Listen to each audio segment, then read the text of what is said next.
আমরা অবাক বিস্ময়ে দেখলাম যে রাজনৈতিক দলের ঐক্যমত নিয়ে যেই সনদটি গৃহীত হবে সেটি নাকি সংবিধানের উপরে স্থান পাবে। এটি তো কখনো হতে পারে না।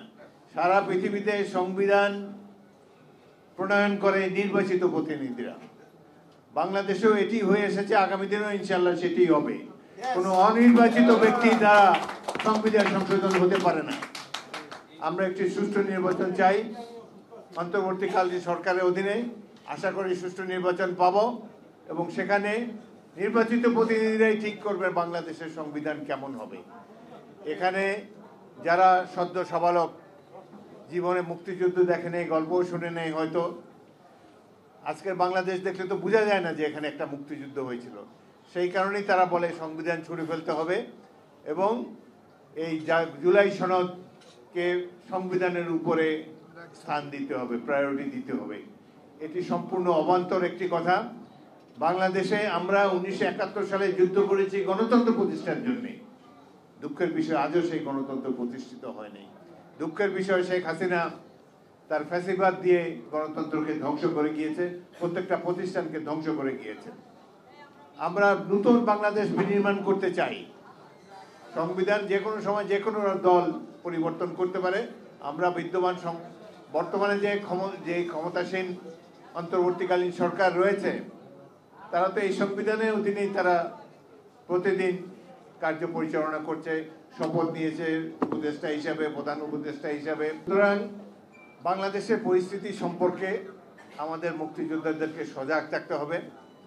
আরেকটি কথা, অদ্ভুত এক রাজনৈতিক দল, তারা শুধু যে 1971 সালে স্বাধীনতা যুদ্ধে বিরোধিতা করেছে তাই নয়, 1947 সালে পাকিস্তান প্রতিষ্ঠানের বিরোধিতা করেছে। এই দল এখন জনগণের মালিক মুক্তার হয়ে বসতে চায়। তারা ইতিমধ্যে উপলব্ধি করেছে যে নির্বাচনে তাদের কোনো সুযোগ নাই, জনগণ তাদেরকে ভোট দিবে না। তাদের এখন একমাত্র চেষ্টা হলো বিএনপি ঠেকাও, বিএনপি যেন রাষ্ট্র ক্ষমতায় না আসতে পারে। সুতরাং নির্বাচনী আর দরকার নেই, নির্বাচনকে বিলম্বিত করার জন্য তারা অক্লান্ত পরিশ্রম করে যাচ্ছে। সর্বোচ্চ গ্যাস সাশ্রয়, যমুনা গ্যাস স্টোভ, আধুনিক, নিরাপদ ও দীর্ঘস্থায়ী। তো বাংলাদেশের মানুষ চিনেই না, বিদেশি কনসেপ্ট। পাকিস্তানে নাই, ভারতে নাই, যুক্তরাজ্যে নাই, যুক্তরাষ্ট্রে নাই, কোথাও নাই। দুই একটা দেশে থাকতে পারে, আরো অনেক দেশে থাকতে পারে যেখানে গণতন্ত্র অন্যরকম, শিক্ষা ব্যবস্থা অন্যরকম, কালচার অন্যরকম, তাদের শিক্ষাগত ব্যবস্থা অন্যরকম। ইসরায়েলে আছে এই ধরনের একটি। বাংলাদেশের জনগণ তো একজন নেতাকে খুঁজে বেড়ায় যার কাছে আপদে বিপদে তারা আশ্রয় নিতে পারে, যিনি তাদেরকে আপদে বিপদে রক্ষা করবেন, এলাকার উন্নয়ন করবেন। সেই জন্য একজন ব্যক্তিকে তারা খুঁজে ফেরে। কিন্তু যদি পিআর সিস্টেমে যাওয়া হয় তাহলে সে ব্যক্তিকে আর খুঁজে পাওয়া যাবে না। এমনও হতে পারে যে এলাকা নির্বাচন এলাকার সেখানকার কোনো ব্যক্তি সেখানে সংসদ সদস্য হতে পারবেন না। এইসব কথা কেন বলে তিনটি দল? একটি হলো জামাত ইসলামী, অপরটি হলো এখনো রেজিস্ট্রেশন পায় নাই সদ্য সাবালকের দল এনসিপি, অপরটি হলো চরমনায়ের পীরের দল। স্বাধীনতার যুদ্ধের সময় তা কোথায় ছিল?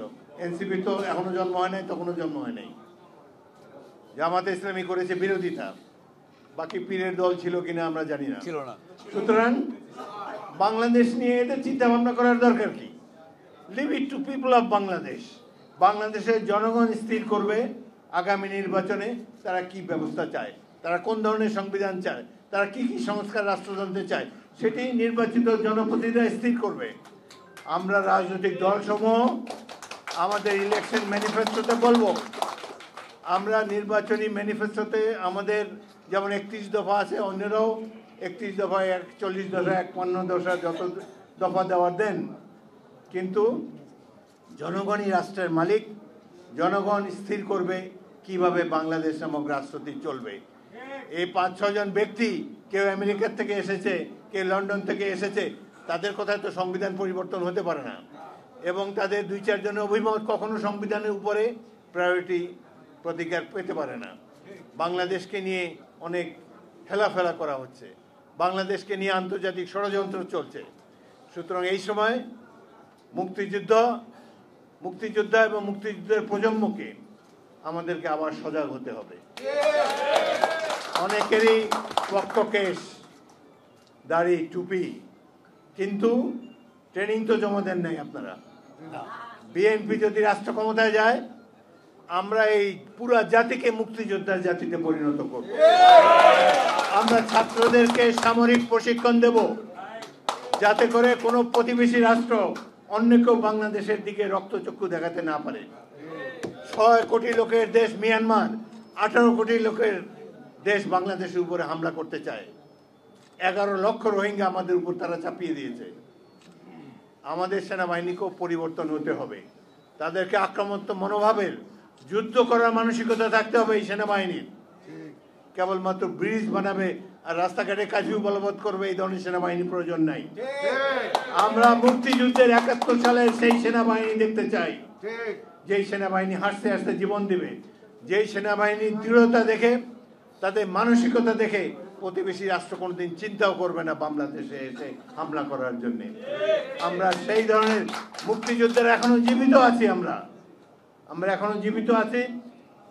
পরবর্তী প্রজন্মকে আমরা সেই মূল মন্ত্র দিয়ে যাব, কিভাবে দেশের স্বাধীনতা সার্বভৌমত্ব অক্ষুণ্ণ রাখতে হয়। এখানে আজকে আলোচ্য বিষয়তে আছে স্বাধীনতা সার্বভৌমত্ব অক্ষুণ্ণ রাখার জন্য। যারা বাংলাদেশের স্বাধীনতা সার্বভৌমত্ব বিনষ্ট করতে চায়, তাদের উদ্দেশ্যে বলবো, 71-এ জাতি যুদ্ধ করেছে, আগস্টে আবার এই জাতি রাজপথে নেমে এসেছে ফ্যাসিবাদের অবসান ঘটাবার জন্য। আগামী দিনেও সকল বহিঃশত্রুর আক্রমণ থেকে দেশকে রক্ষা করবে বাংলাদেশের এই জনতা, যেখানে নেতৃত্ব দেবে মুক্তিযুদ্ধের জন্য। আজকে আমাদের প্রয়োজন ঐক্য। নানান ধরনের কথা, আমরা যারা একসাথে শেখ হাসিনার ফ্যাসিবাদী শাসনের বিরুদ্ধে লড়াই করেছি, রাষ্ট্র ক্ষমতার দৃশ্যমান হয় অনেকেই তাদের মধ্যে বিভেদ সৃষ্টি করেছে। এই দল জামাতে ইসলামীকে আমরা এত বছর আশ্রয় দিয়েছি, আমাদের প্রতীক নিয়ে তারা নির্বাচনে অংশগ্রহণ করেছে, তাদেরকে বেগম জিয়া মন্ত্রিসভায় স্থান দিয়েছেন। আমাদের এখানে ফারুক আছে, আলাল আছে, সরওয়ার আছে, এরা তো মন্ত্রী হতে পারতো। এদের জায়গায় নিয়েছি, আমরা দিয়েছি জামাতকে, যে ঠিক আছে বন্ধুপ্রতিম দেশ, তাদের দিয়েছি। আজকে তার প্রতিদানে তারা কি বলছে, 2 সাপের একই বিষ, নৌকার ধানের শীষ। এই যে এদেরকে মন্ত্রী বানিয়েছিলাম আমরা। তাদের কেন এই ক্ষোভ আমাদের প্রতি? ক্ষোভ হলো কেন জনগণ বিএনপিকে সমর্থন করে?